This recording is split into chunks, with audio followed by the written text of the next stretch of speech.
Sa ilalim ng matinding sikat ng araw na nagpapahirap sa abalang lungsod ng Maynila, isang magandang babae ang kalmado na nagmamaneho pauwi mula sa kanyang trabaho.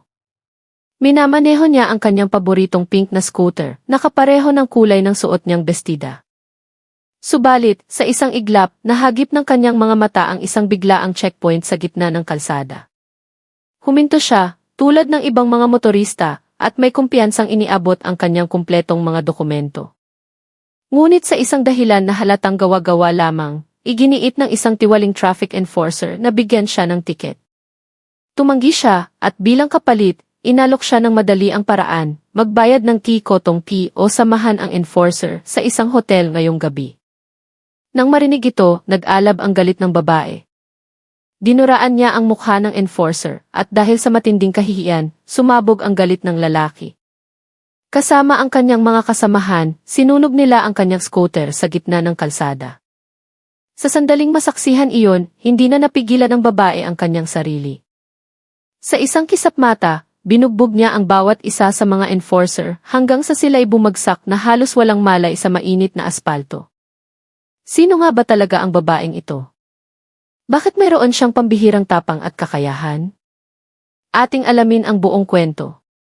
Ang sikat ng araw ay tila isang nagbabagang bakal na dumadampi sa balat ng bawat nilalang sa lansangan ng Quezon City.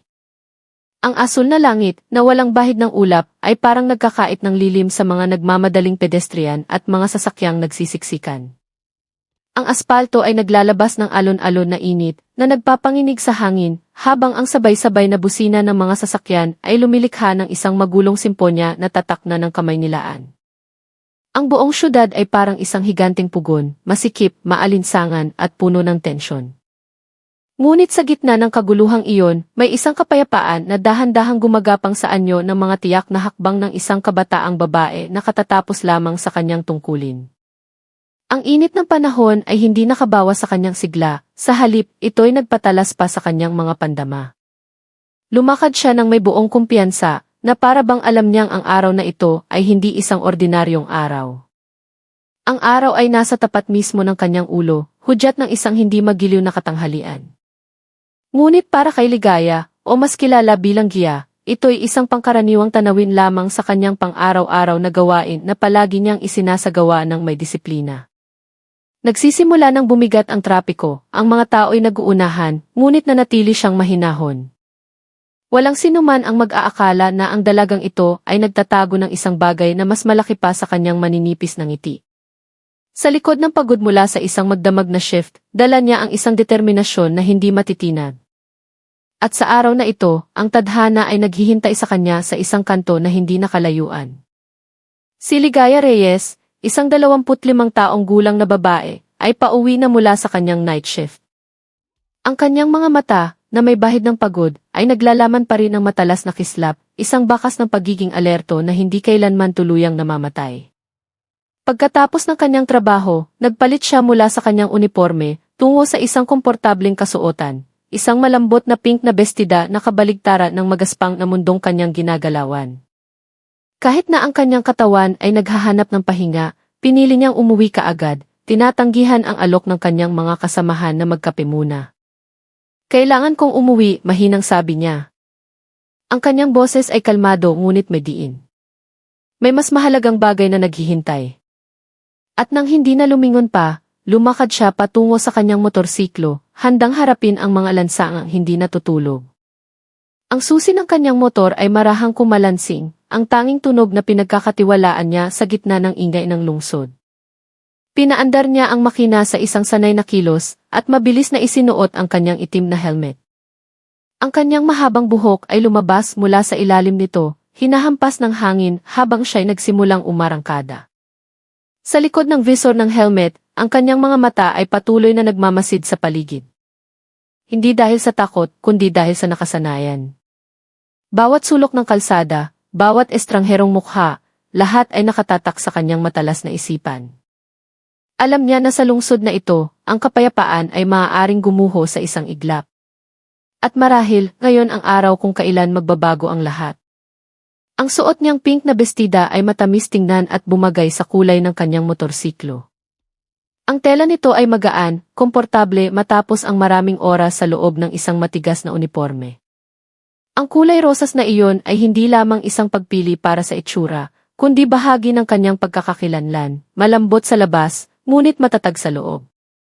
Ang bestida ay marahang umuugoy sa bawat galaw niya, lumilikha ng isang kaakit-akit na kontrast sa matigas at kulay abo na semento ng syudad. Walang anumang labis sa kanyang anyo. Ang kanyang makeup ay minimal, sapat lamang upang bigyan ng sigla ang kanyang pagod na mukha nang hindi nakakatawag ng sobrang pansin. Ngunit ang kanyang likas na ganda ay nagiging dahilan upang mapalingon ang ilang mga tao. Walang pakialam si Ligaya. Alam niyang ang panlabas na anyo ay isang maskara lamang na maaaring isuot o hubarin anumang oras.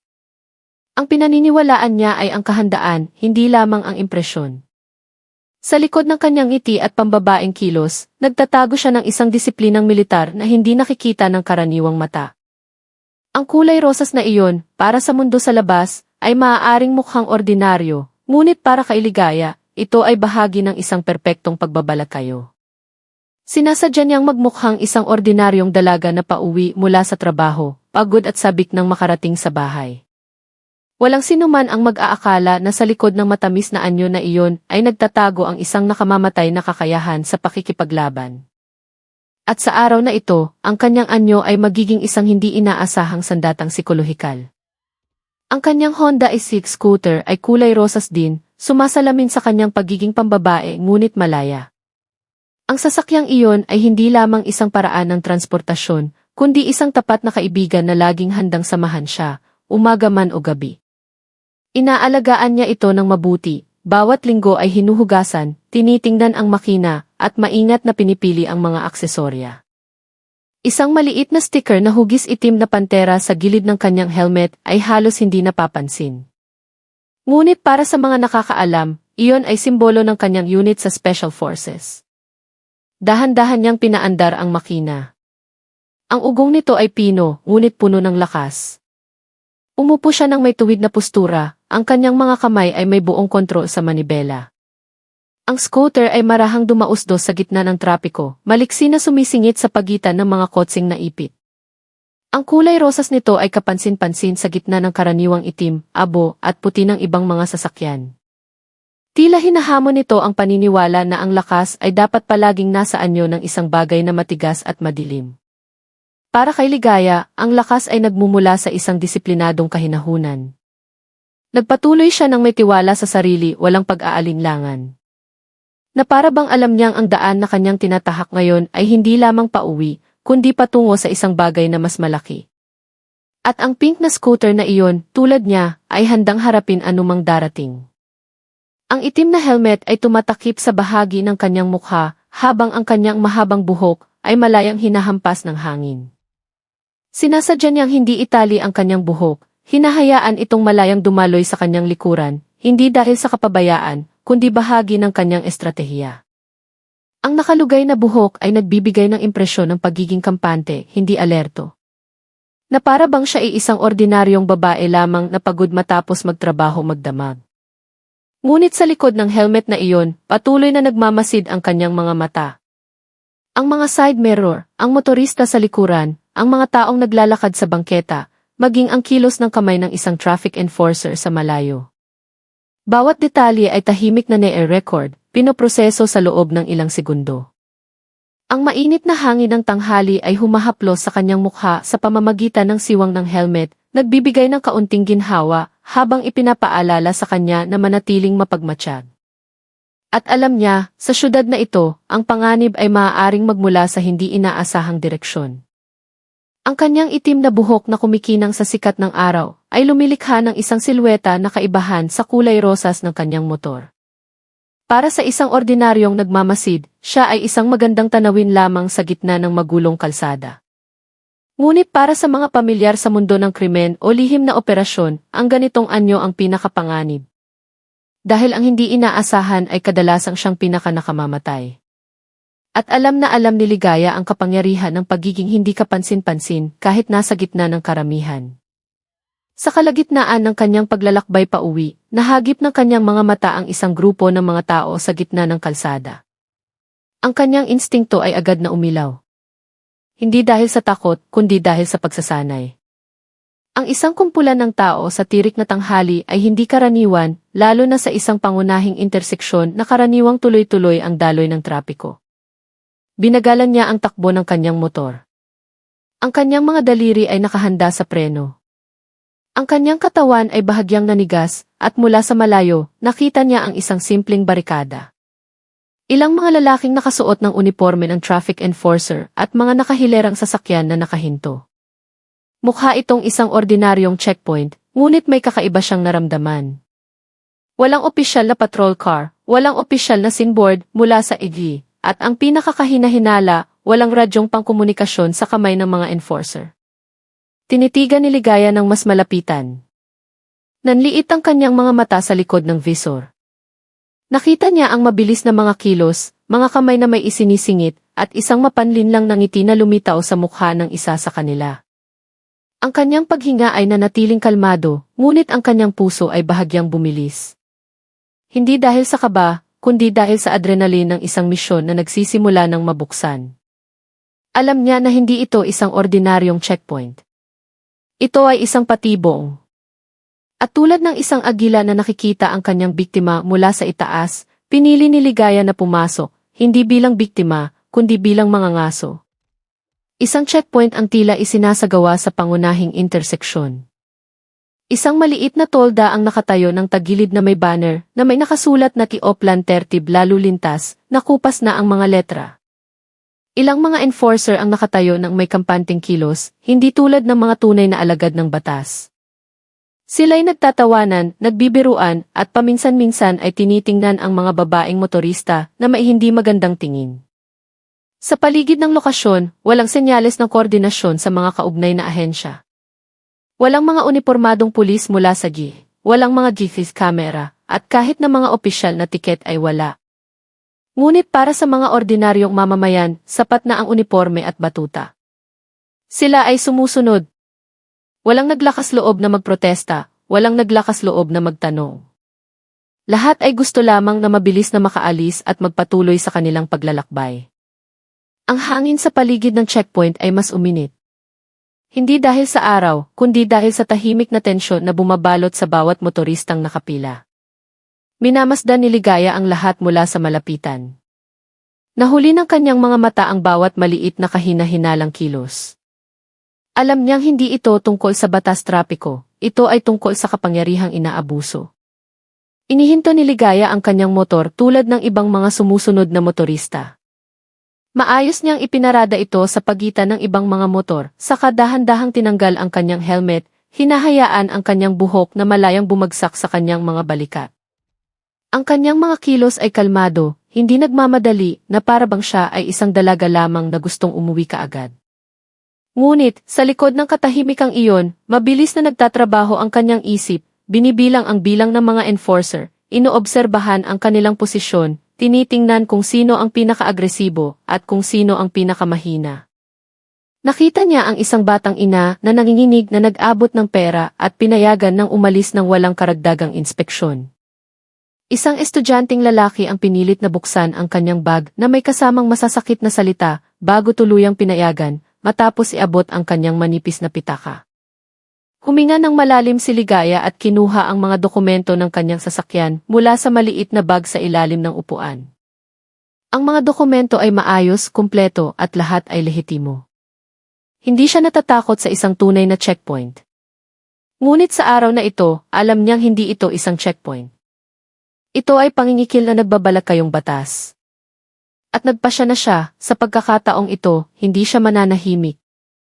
Mula sa sulok ng kanyang mga mata, nakita niya ang ilang motorista na nag-aabot ng pera sa mga enforcer. Ang kilos ay mabilis, halos hindi kapansin-pansing ang kamay na nag-aabot ng lisensya, ay may kasamang nakatuping pera sa likod. Pagkatapos, ang enforcer ay marahang tatango bago payagan ang motorista na umalis ng walang salita. Walang tiket, walang karagdagang pagsusuri. Tanging isang mapanlinlang na ngiti ang namumutawi sa mukha ng enforcer. Pinagmasdan ni Ligaya ng mabuti. Ang kanyang mga daliri na may hawak na dokumento ay bahagyang humigpit.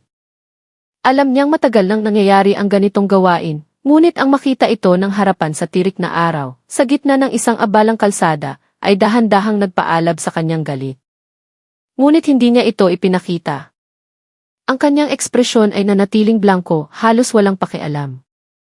Nagmamasid lamang siya, nagre-record at nagtatanda. Dahil para kay Ligaya, bawat detalye ay ebidensya. At ang ebidensya, balang araw, ay magsasalita ng mas malakas kaysa sa anumang sigaw. Hinintay niya ang kanyang pagkakataon ng may pasensya. Na para bang hindi niya napapansin ang nangyayari sa kanyang paligid. Gayong ang bawat himaymay ng kanyang katawan ay nakaalerto na. Nang siya na ang sumunod, inabot ni Ligaya ang kanyang mga dokumento ng kumpleto at mahinahon. Inilagay niya ang ACC at lisensya sa kanyang bukas na palad at iniabot ito sa enforcer na pinakamalapit sa kanya.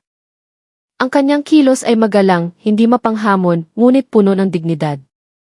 Ang kanyang mga mata ay nakatingin ng diretso, hindi umiiwas at hindi rin nanghahamon. Ang enforcer, isang lalaking matipuno na may makapal na bigote, ay dahan-dahang kinuha ang mga dokumento na para bang ninanamnam ang sandaling nagdikit ang kanilang mga daliri. Ngumiti siya. Hindi isang ngiti ng pagtupad sa tungkulin, kundi isang ngiti na puno ng masamang intensyon. Ang kumpleto naman ng papeles mo, miss, sabi niya ng mahina. Ang kanyang boses ay pilit na pinapaging magiliw, ngunit may halong pang-aakit. Hindi sumagot si Ligaya. Naghintay lamang siya, na para bang binibigyan niya ng puwang ang kasakiman ng lalaki na ipakita ang tunay nitong anyo. At tama nga siya, sa loob lamang ng ilang segundo, ang meeting iyon ay naging isang sandata, hindi para mag-issue ng tiket, kundi para mang-akit. Alam ni Ligaya na nagsimula na ang laro at handa siyang gampanan ang kanyang papel hanggang sa huli. Isang tiwaling enforcer ang umiti ng mapanlinlang habang pinagmamasdan ang kanyang kagandahan. Ang kanyang mga mata ay gumala sa mukha ni Ligaya mula noo hanggang baba at bumaba sandali sa kanyang liig bago bumalik sa mga mata nito na may tingin na puno ng lihim na hangarin. Hindi niya nakikita ang isang masunuring motorista, kundi isang madaling target, isang batang babae, mag-isa, maganda at mukhang pagod. Sa kanyang isipan, naiisip na niya kung gaano kadaling sirain ang kahinahunan ng dalagang ito sa pamamagitan ng kaunting pressure at murang pang-aakit. Lumapad ang kanyang ngiti, ngunit hindi umabot sa kanyang mga mata. Ang naroroon lamang ay kasakiman na sanay ng manalo. Sinasadya niyang tumayo ng mas malapit kaysa sa nararapat, ginagamit ang kanyang posisyon upang lumikha ng pakiramdam ng pagkailang. Ngunit, si Ligaya ay nanatiling tahimik. Ang kanyang katawan ay hindi gumalaw na para bang gawa sa bato. Alam niya na sa ganitong sitwasyon, ang reaksyon ay isang sandata, at ang pananahimik ay ang pinakamatulis na anyo ng paglaban. Hindi napansin ng enforcer na ang kagandahan na itinuturing niyang kahinaan ay ang mismong patibong para sa kanya. Sinasadya niyang hawakan ng matagal ang kamay ni Ligaya nang tanggapin ang mga dokumento. Ang kanyang magaspang na mga daliri ay sinadyang dumampi sa makinis na likod ng kamay ni Ligaya, na para bang sinisigurong hindi mahuhulog ang mga papel. Ngunit walang hangin, walang panginginig, walang lohikal na dahilan para hawakan ito. Ang paghawak ay tumagal ng ilang segundo na mas mahaba kaysa sa normal. Sapat na para maging isang pang-aabuso, sapat na malinaw para tawaging paglabag, ngunit sapat na malabo para itanggi ng isang ordinaryong biktima. Ngunit, hindi binawi ni Ligaya ang kanyang kamay. Hinayaan niyang magtagal ang paghawak, hindi dahil sa takot, kundi dahil sinusukat niya ang hangganan ng pasensya ng kanyang kalaban. Ang kanyang mga mata ay nanatiling kalmado, ngunit sa loob niya, naitala na niya ang isang paglabag sa etika, isang indikasyon ng korupsyon, isang karagdagang ebidensya. Alam niyang hindi titigil ang lalaking ito sa paghawak lamang. Ito ay simula pa lamang ng isang maruming negosasyon. At si Ligaya, sa lahat ng kanyang pagsasanay, disiplina, at karanasan, ay handa nang harapin ang susunod na kabanata. Kahit na kumpleto ang kanyang mga papeles at walang anumang paglabag, sinikap ng enforcer na maghanap ng mali. Paulit-ulit niyang binaliktad ang ACC at lisensya na mailabis na kilos na para bang nagsasagawa ng isang malalim na pagsusuri. Ngunit paminsan-minsan, sumusulyap siya kay Ligaya na may ngiti ng peking tagumpay. Ang kanyang mga labi ay gumagalaw na tila may binibilang, ngunit walang tunog na lumalabas. Isang murang palabas lamang upang ipakita na siya ay nagtatrabaho. Huminga siya ng malalim at dahan-dahang umiling na para bang may natuklasang napakaseryosong bagay. Hindi ito naaayon sa procedure, miss, sa wakas ay sabi niya. Ang kanyang boses ay ginawang mabigat at opisyal, gayong walang anumang alituntunin na nilabag. Nanatiling tahimik si Ligaya, hinahayaan siyang maglaro sa isang palabas na madalas na niyang nakikita. Alam niya na sa ganitong senaryo, hindi ang katotohanan ang nagpapasya, kundi ang kapangyarihan. At sa araw na ito, ang kapangyarihang iyon ay susubukin ng isang taong hindi natatakot na mawalan ng anuman. Naglakad siya paikot sa motor ni Ligaya na may kahina-hinalang kilos. Ang kanyang mga hakbang ay mabagal, sinadyang gawing dramatiko. Na para bang iniimbestigahan niya ang isang nakauna sasakyan o ebidensya ng isang malaking krimen. Ang kanyang mga mata ay gumala sa bawat sulok ng pink na motor, ang headlight, salamin, plaka, at maging ang upuan, naghahanap ng kahit na anong butas para gawing dahilan. Paminsan-minsan, hinahawakan niya ang katawan ng motor. Hindi para magsuri, kundi para ipakita ang kanyang dominasyon. Huminto siya sa harap ng plaka at nanliit ang mga mata, na para bang may nakitang nakakakilabot. Madumi ang plaka mo, bulong niya. Ang kanyang boses ay sapat na malakas para marinig ng mga nasa paligid. Ito ay paglabag sa detour regulations tungkol sa roadworthiness. Gayong malinis ang plaka, may kaunting alikabok lamang tulad ng ibang mga sasakyang dumadaan sa lansangan. Ngunit para sa enforcer na ito, kahit alikabok ay maaaring gawing sandata basta't may handang matakot. Pinagmasdan lamang siya ni Ligaya, tahimik na itinatago ang bawat salita at kilos sa kanyang isipan. Alam niyang hindi ito tungkol sa batas, kundi tungkol sa kung sino ang maglalakas loob na magsabi ng hindi. At sa araw na ito, pinili na niya ang kanyang papel. Inakusahan ng enforcer na madumi ang plaka at salamin ng motor ni Ligaya, tinawag itong mapanganib. Sa malakas at pilit na boses, sinabi niyang ang maduming salamin ay maaaring makalabo sa paningin at ang hindi mababasa na plaka ay mapanganib sa kaayusan ng publiko. Tumayo siya ng tuwid, dibdib ay nakausli, na para bang nagliligtas ng maraming buhay mula sa isang sakuna sa kalsada. Itinuro niya ang maliit na salamin sa kaliwang bahagi ng motor. Ngunit ang bagay na iyon ay malinaw at gumagana ng perpekto. Pinunasan pa niya ito ng kanyang daliri at itinaas ito na para bang nagpapakita ng ebidensya ng dumi na halos hindi makita. Ang mga tao sa paligid ay nagsimulang magbulungan. May mga umiiling, may mga yumuyuko lang. Walang sinumang naglakas loob na magsalita. Alam nilang ang paglaban ay nangangahulugan ng pagpapahaba ng problema. Ngunit si Ligaya ay hindi tulad nila. Nakikita niya ang palabas na ito, hindi bilang isang banta, kundi bilang isang pagtatanghal na lalong naglilinaw sa tunay na anyo ng mga salarin. At habang nagiging ang kanilang pag-arte, mas madali silang pababagsakin mamaya. Ngumiti lamang si Ligaya ng mapakla, alam ang kasinungalingang ginagawa. Ang ngiting iyon ay hindi tanda ng takot o pagsuko, kundi isang ekspresyon ng tahimik na pagkadismaya, tulad ng isang taong nakakita ng isang batang nagsisinungaling. Ang kanyang mga mata ay nanatiling kalmado, ngunit sa likod nito, ang kanyang isip ay naghahanda na sa susunod na hakbang. Alam niyang kung magpoprotesta siya ngayon, aakusahan siyang lumalaban sa otoridad. Kung mananahimik siya, kikikilan siya. Ngunit kung hahayaan niyang magpatuloy sila sa kanilang laro, lalo silang magiging kampante. At iyon ang tamang oras para umatake. Huminga siya ng marahan at hinayaang dahan-dahang mawala ang ngiti sa kanyang mukha, pinalitan ng isang blankong ekspresyon na mahirap basahin. Sa kanyang paligid, ang hangin ay lalong sumisikip. Hindi dahil sa init, kundi dahil sa tensyon na patuloy na namumuo. At sa gitna ng mga taong sumusuko, tanging si Ligaya ang nakakaalam na ang palabas na ito ay malapit ng matapos, hindi sa pamamagitan ng pera, kundi sa isang hindi inaasahang katarungan. Hindi nagtagal, nagsulat ng tiket ang enforcer. Ang kanyang mga kilos ay mabagal at puno ng kumpiyansa. Na para bang ginagampanan niya ang isang banal na tungkulin. Kinuha niya ang kanyang ticket book, binuklat ang isang blankong pahina, at nagsimulang magsulat gamit ang isang ballpen na kupas na ang dulo. Bawat guhit ay ginawang tila puno ng legal na pagsasaalang-alang. Gayong ang nilalaman nito ay isang hungkag na dahilan para mangikil.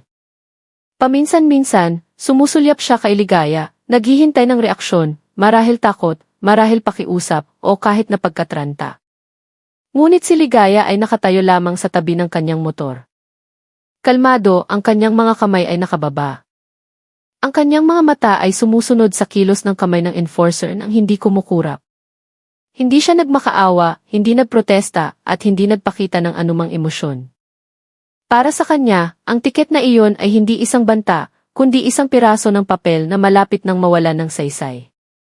Sa kanyang isipan, naiisip na niya kung paano magwawakas ang papel na iyon, natatapakan, nasusunog, o marahil ay magiging ebidensya sa korte.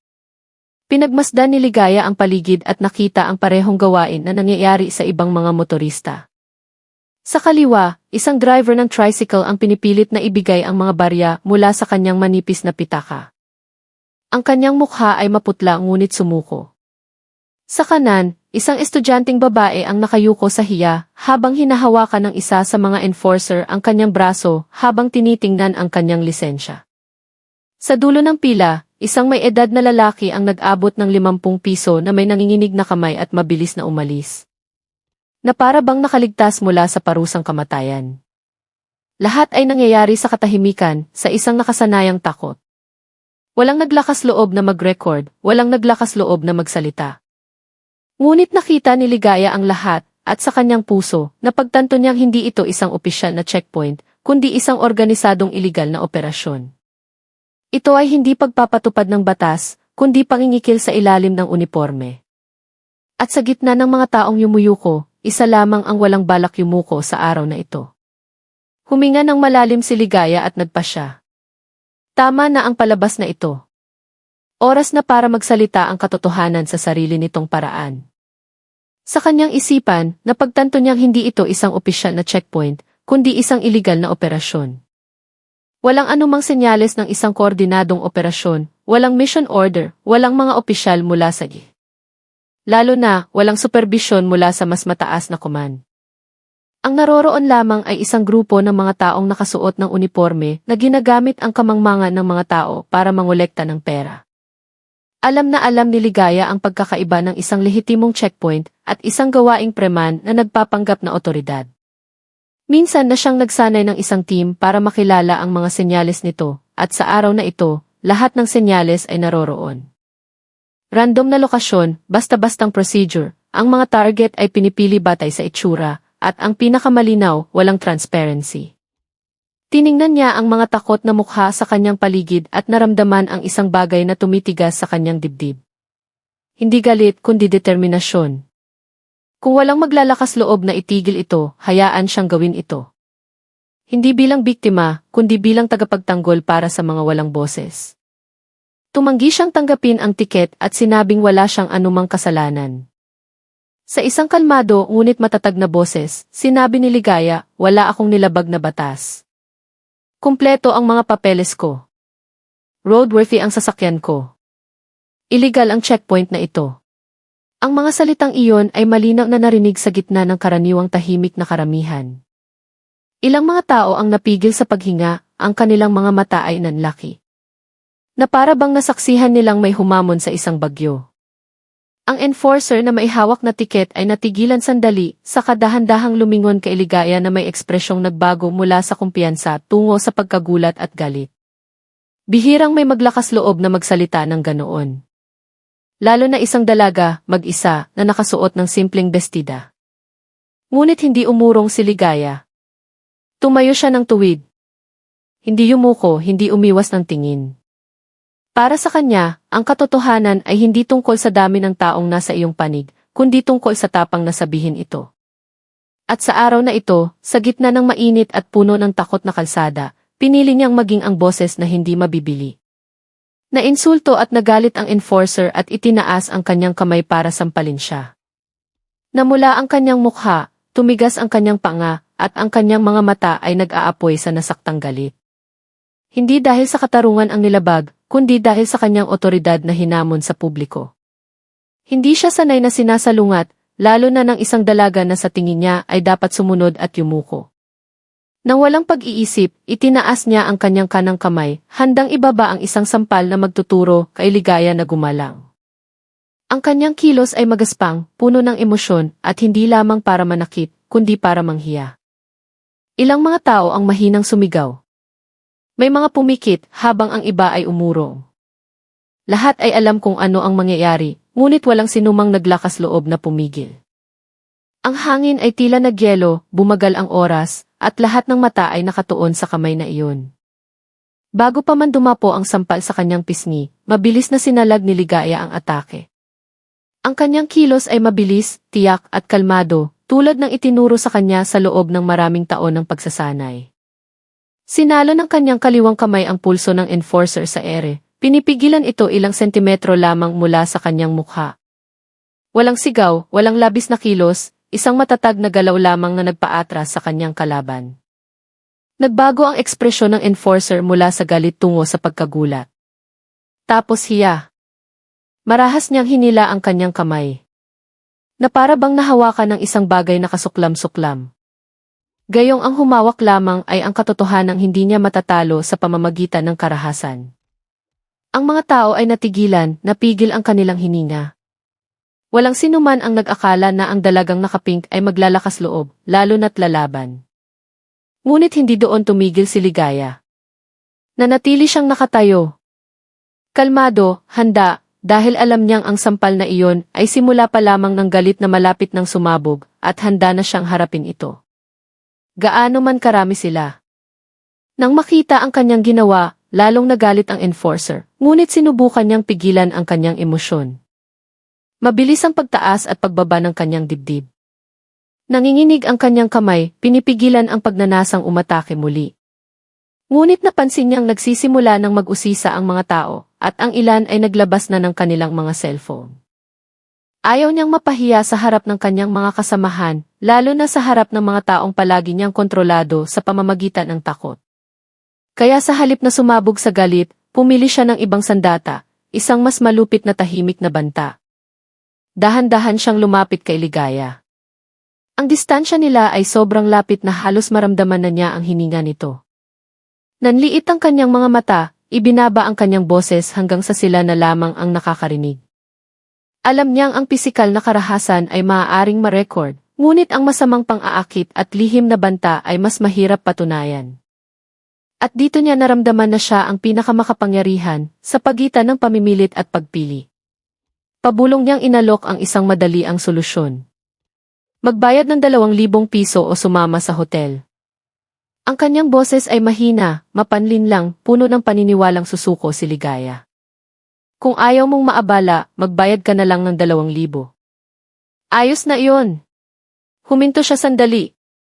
Tiningnan ang buong katawan ni Ligaya mula ulo hanggang paa, sakang umisi.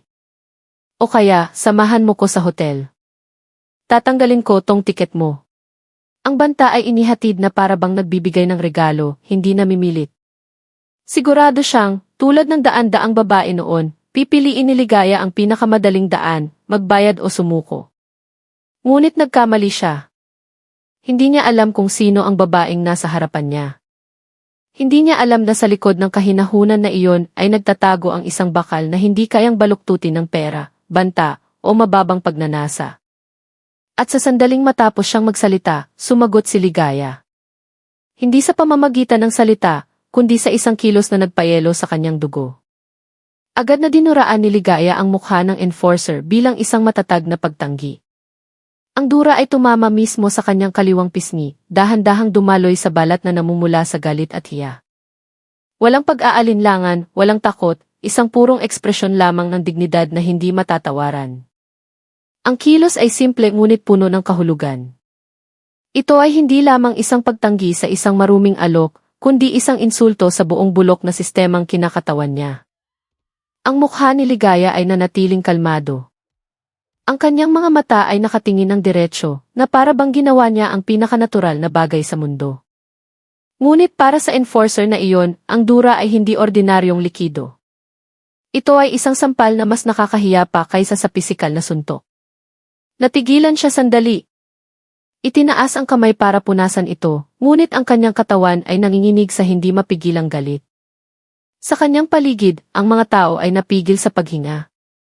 Walang sinuman ang naglakas loob na gumawa ng ganoong bagay. Sumabog ang galit ng enforcer. Tinawag niya ang kanyang 5 kasamahan na kasama rin sa iligal na checkpoint. Sa isang dumadagundong na boses, sumigaw siya, "Halika kayo rito. Tignan niyo to." Ang kanyang tono ay puno ng galit at hiya na naging puot. Agad na tumakbo palapit ang 5 iba pa. Ang kanilang mga mukha ay mabagsik. Ang kanilang kilos ay agresibo, tulad ng mga asong gubat na tinawag ng kanilang amo. Pinalibutan nila si Ligaya sa isang kalahating bilog na pormasyon, isinasara ang lahat ng daan palabas. Isa sa kanila ay sinipa pa ang gulong ng pink na motor hanggang sa ito'y tumagilid habang tumatawa ng mapanlait. Sigurado silang sa 6 laban sa 1, ang babaeng ito ay susuko sa loob ng ilang segundo. Ngunit hindi nila alam na ang bilang ay hindi lahat.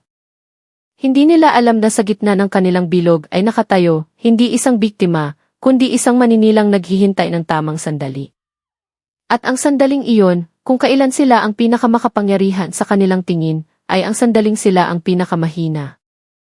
Pinalibutan ng 6 na enforcer si Ligaya na may layuning manakot. Sila'y nakatayo ng dikit-dikit, ang kanilang mga balikat ay magkadikit, lumilikha ng isang pader ng tao na sinadyang gawin upang sirain ang loob.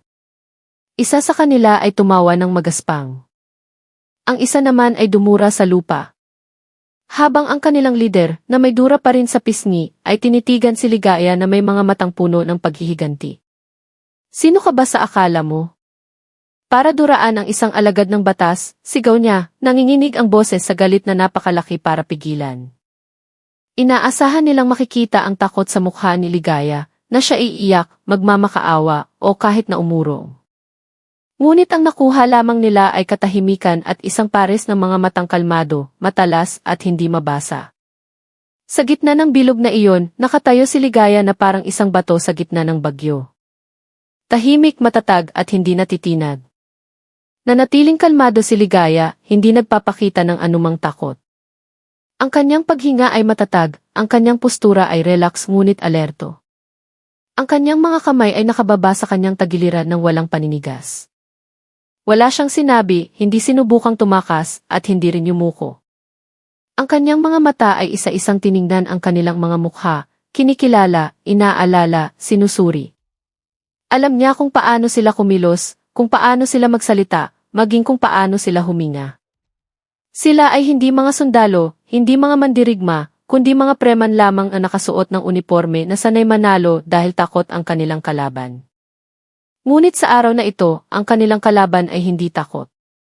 Sa halip, naramdaman ni Ligaya ang kapayapaan, kahit na may kaunting ginhawa, dahil ngayon ay ipinakita na nila ang kanilang tunay na anyo sa harap ng publiko. At nangangahulugan iyon na anuman ang mangyari, nagsimula ng manalo ang katotohanan. Naghintay siya, hindi dahil sa pagsuko, kundi dahil alam niyang bawat segundong lumilipas ay naglalapit sa kanila sa kanilang sariling pagkawasak. Tumaas ang tensyon. Hinila siya ng 2 enforcer papunta sa gitna ng kalsada. Hinawakan nila ang kanyang mga braso ng marahas. Ang kanilang mga daliri ay kumapit na parang kalawang na bakal na gustong bumasag ng buto. Hindi lumaban si Ligaya ng pisikal. Hindi pa. Hinayaan niyang hilahin siya. Ang kanyang mga paa ay dumampi sa mainit na aspalto ng walang paglaban. Na para bang sumusuko. Ngunit sa likod ng katahimikang iyon, binibilang niya ang mga hakbang, sinusukat ang distansya, at minamapa ang posisyon ng bawat isa sa kanila. Itinulak ng isang enforcer ang kanyang balikat hanggang sa muntik na siyang matumba, sa katumawa ng may kasiyahan na para bang kakaamo lang niya ng isang mabangis na hayop. Ito ang leksyon para sa'yo. Huwag kang magmamatapang sa otoridad, sigaw niya ng malakas, na isiguraduhing maririnig ng lahat. Ngunit ang hindi nila napapansin ay bawat kalupitang ginagawa nila ay nagiging isang tahimik na saksi na hahatol sa kanila sa huli. Samantala, hinila ng iba ang kanyang motor at naglabas ng posporo at gasolina. Ang pink na motor, simbolo ng kahinahunan at kalayaan ni Ligaya, ay pilit na hinila sa gitna ng kalsada ng 2 lalaki at marahas na itinumba. Isa sa kanila ang naglabas ng isang bote na may lamang likido mula sa kanyang bag, ibinuhos ito sa upuan at katawan ng motor, saka naglabas ng posporo mula sa kanyang bulsa. Lumingon siya sa kanyang mga kasamahan na may mapanlinlang na ngiti na para bang nag-aalok ng murang aliwan.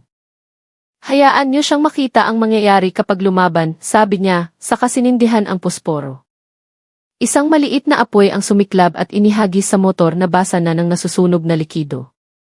Sa isang iglap, dinilaan ng apoy ang upuan, gumapang sa tangke, at lumaki ang apoy, sinusunog ang matamis na kulay rosas at ginagawa itong itim na uling. Sumigaw ang mga tao at umurong, ngunit walang sinumang naglakas loob na pumigil.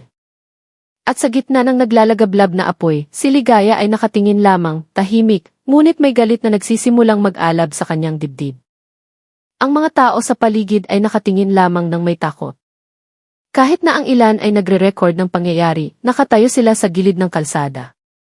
Ang kanilang mga katawan ay nanigas, napigil ang hininga, ang mga mata ay nanlaki sa takot at kawalan ng pag-asa. Walang naglakas loob na magsalita, lalo na ang lumapit. Alam nilang ang paglaban ay nangangahulugan ng kapahamakan para sa kanilang sarili at kanilang pamilya. Ngunit sa likod ng takot na iyon, mabilis na gumagalaw ang kanilang mga daliri sa screen ng cellphone, nagre-record, nag-iingat ng ebidensya. Ang ilan ay itinatago ang kanilang mga cellphone sa likod ng bag o jacket, takot na mahuli ngunit patuloy pa ring nagre-record. Maaaring hindi sila kumilos ngayon, ngunit ang mga record na iyon ay ang binhi ng tapang natutubo sa hinaharap.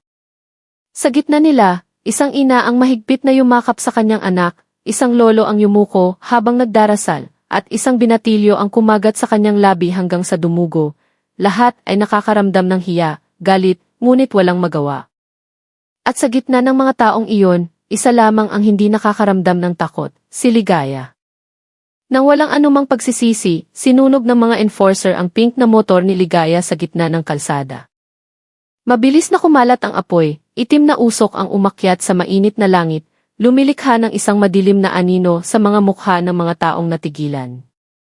Tumawa sila, hindi isang ordinaryong tawa, kundi isang malupit na tawa ng tagumpay, puno ng kayabangan at kalupitan. Isa sa kanila ay sinipa pa ang nasusunog na gulong, nagpaulan ng mga tilamsik ng apoy. Ito ang leksyon para sa inyong lahat, sigaw niya ng malakas, tinitingnan ang mga tao sa paligid na may mga matang puno ng banta. Huwag kayong magmamatapang sa otoridad kung ayaw ninyong maging ganito ang kahinatnan ninyo. Ang mga salitang iyon ay sinalubong ng katahimikan na nagmula sa takot, ngunit pati na rin sa galit na nagsisimula ng maipon. Ang motor na iyon ay hindi lamang isang sasakyan. Para sa marami sa mga nakasaksi, ito ay isang simbolo ng kawalang malay na winasak ng isang korap na kapangyarihan. At sa gitna ng naglalagablab na apoy, sa wakas ay nagpasya si Ligaya. Tama na! Oras nang tumigil sa pagiging saksi. Ngayon, siya na ang magiging berdugo ng katarungan. Tumawa sila ng may kasiyahan, iniisip na ito ay isang leksyon para sa mga taong lumalaban sa otoridad. Ang kanilang tawa ay umalingaw-ngao sa gitna ng apoy at ng sumisitsit na nasusunog na gulong. Puno ng peking tagumpay na nagmula sa kalupitan. Nakatayo sila ng magkakasunod, dibdib ay nakausli, na para bang kakapatupad lang nila ng batas. Gayong ang kanilang ginawa ay isang insulto dito. Isa sa kanila ay itinaas pa ang kanyang kamay na parang isang bayani, na para bang umaasa ng palakpakan mula sa mga taong lalong nanigas sa takot. Sigurado silang sa pagsunog ng motor, sinira na nila ang diwa ni Ligaya at pati na rin ang diwa ng lahat ng nakasaksi. Ngunit nagkamali sila. Ang apoy na kanilang sinindihan ay hindi lamang sumunog sa bakal at tela, kundi sinunog din ang huling hangganan sa pagitan ng pasensya at katarungan. At sa likod ng makapal na usok, hindi umiyak si Ligaya. Tinitigan lamang niya sila na may mga matang hindi nakalmado, kundi nag-aapoy. Sa wakas, sumabog ang galit ni Ligaya. Sinimulan niyang pag-aralan ang bawat kilos ng mga enforcer. Ang kanyang katawan na kanina'y tahimik ay tila nagising mula sa isang mahabang tulog. Nanigas ang kanyang mga kalamnan. Ang kanyang paghinga ay naging malalim at kontrolado. Ang kanyang mga mata ay nanliit tulad ng isang agila na tinatarget ang kanyang biktima. Hindi siya sumigaw, hindi nagmura, kumilos lamang. Sa loob ng ilang segundo, natukoy na niya ang kahinaan ng bawat isa. Ang leader ay masyadong kampante. Ang nasa kaliwa ay mabagal kumilos, ang nasa kanan ay masyadong agresibo kaya nawawala ng balanse. Hindi niya kailangan ng sandata. Ang kanyang katawan mismo ay isang sandata, hinubog ng pagsasanay, disiplina, at karanasan na hindi nakikita ng karaniwang mata. At nang humakbang siya pasulong, Hindi dahil sa bulag na galit, kundi dahil sa military precision, alam ng lahat na may malaking mangyayari. Hindi paghihiganti, kundi pagpapatupad ng katarungang hindi na maipagpapaliban. Sa mabilis at tiyak na kilos, inatake niya sila isa-isa ng walang awa. Ang kanyang katawan ay kumilos na parang kidlat. Sinunggaban ng kanyang kanang kamay ang pulso ng unang enforcer na sumubok na sampalin siya, pinilipit ito sa kanyang likuran hanggang sa sumigaw sa sakit ang lalaki. Bago pa man makakilos ang iba, ang tuhod ni Ligaya ay tumama mismo sa sikmura ng pangalawang enforcer, nagpatiklop dito na parang papel at bumagsak. Hindi huminto ang kanyang mga kilos. Isang sipa sa panga ang tumama sa ikatlong enforcer. Isang walis na sipa ang nagpatumba sa ikaapat na sumubok na bunutin ang kanyang batuta. Lahat ay nangyari sa loob ng ilang segundo, mabilis, epektibo, walang labis na drama. Walang sigaw ng tagumpay mula sa kanyang bibig. Tanging isang tahimik na paghinga ang maririnig, nakaibahan sa mga sigaw ng sakit sa kanyang paligid. Hindi siya pumatay, hindi permanenteng nanakit, ngunit sapat para gawin silang walang magawa. Sapat para ipakita na ang karahasan na kanilang inaasahan ay marupok pala sa harap ng tunay na kasanayan. Sa loob ng ilang segundo, ang anim na enforcer ay nakahandusay na sa aspalto. Ang kanilang mga katawan ay nagkalat na parang sirang manika. May humahawak sa tiyan, may humahawak sa basag na panga. Ang iba ay umuungol habang gumagapang palayo. Ang kanilang mga mukha na dating puno ng kayabangan ay ngayon ay puno ng hiya, takot at hindi makapaniwala. Hindi nila maintindihan kung paano sila natalo ng isang dalagang nakapink na inakala nilang mahina. Ang usok mula sa nasusunog na motor ay humalo sa alikabok ng kalsada, lumilikha ng isang manipis na ulap sa paligid, na para bang ang kalikasan mismo ay sumasaksi sa pagbagsak ng mga mapang-api. At sa gitna ng biglaang katahimikan, tumayo si Ligaya ng tuwid. Ang kanyang paghinga ay matatag, ang kanyang buhok ay bahagyang nagulo, ngunit ang kanyang mga mata ay nagniningning na may tahimik na kasiyahan. Hindi dahil sa nanalo siya, kundi dahil sa wakas, nagsalita ang katarungan ng hindi na kailangang magpaalam. Ang mga taong una inatatakot ay nagsimula ng maghiyawan, nakikita ang katarungang ipinatutupad. Dahan-dahang umalinggaw ang palakpakan at naging isang hiyawan ng ginhawa at tuwa. Isang bata ang sumigaw, "Ang galing mo, ate," habang isang ina ang tahimik na umiyak habang yakap ang kanyang anak. Ilang mga binata ang humakbang pasulong na para bang gustong tumulong, ngunit itinaas ni Ligaya ang kanyang kamay, isang senyas ng katahimikan na sapat na para patigilin sila. Walang gulo, walang kaguluhan, isang kolektibong ginhawa lamang mula sa mga taong matagal nang nabubuhay sa takot. Alam nilang sa araw na ito, hindi lamang si Ligaya ang nanalo, kundi pati na rin ang kanilang dignidad na matagal nang inaapakan. Ang mga record sa kanilang cellphone gayon ay hindi na ebidensya ng kalupitan, kundi saksi ng katapangan. At sa gitna ng hiyawan, nanatiling tahimik si Ligaya, hindi ngumiti, hindi yumuko. Dahil para sa kanya, hindi ito isang palabas. Ito ay isang natapos na tungkulin. Bago mawalan ng malay, isa sa mga enforcer ang nagtanong kung sino ba talaga si Ligaya. Nakahiga siya, hirap huminga. Dugo ang dumadaloy mula sa gilid ng kanyang labi. Ang kanyang malabong mga mata ay tumingin kay Ligaya na maihalong takot at pagkamangha. "Sino ka ba talaga?" bulong niya, halos hindi marinig sa gitna ng ingay. Ang tanong na iyon ay hindi lamang dahil sa kuryosidad, kundi isang pag-amin na sila at ang kanyang mga kasamahan ay nagkamali sa paghusga. Akala nila ay isang ordinaryong babae ang kanilang kaharap, ngunit isang bagyo pala na tahimik na naghihintay ng tamang oras.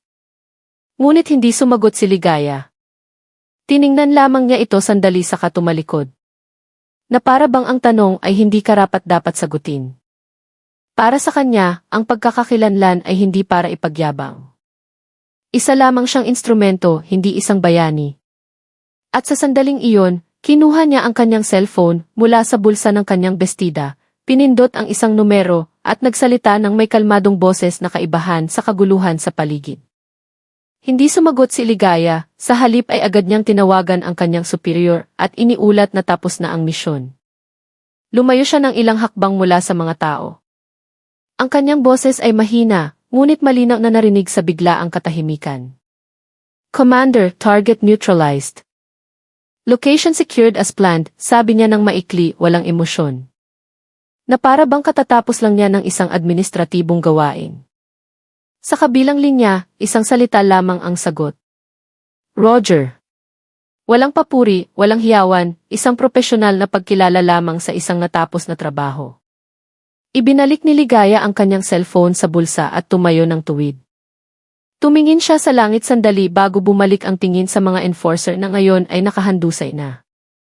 Narinig nila ang usapan at dahan-dahang pumasok sa kanilang isipan ang katotohanan. Ang dalagang ito ay hindi isang ordinaryong mamamayan. Siya ay bahagi ng isang bagay na mas malaki, isang bagay na hindi nila dapat hinamon.